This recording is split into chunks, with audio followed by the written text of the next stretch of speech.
Hej, jeg vil gerne vise, hvordan man laver en armbøjning og en squat. Så hvis jeg starter med en armbøjning, så skal du først ned, sådan her.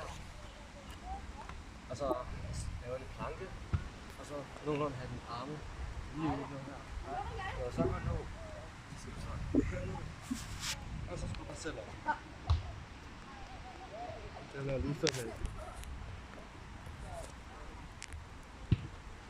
Og så kan man så lave variationer af det, hvor man sætter armen ud her, så der trækker nogle forskellige muskler.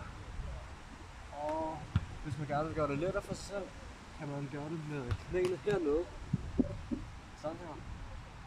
Så er der mindre vægt at løfte, tror jeg. Og så er det lettere at gøre.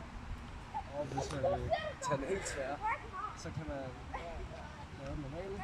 Men så gå helt ned, løfte lidt, og så gå op igen, for at være sikker på, at du laver hele løftet.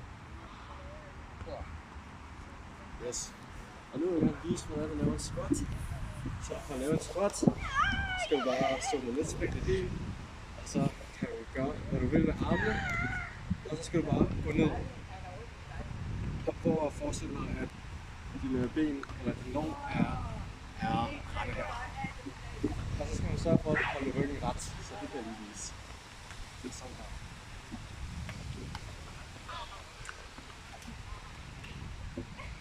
Og hvis man gerne vil gøre det svært for sig selv, kan man gøre det med med noget vægt.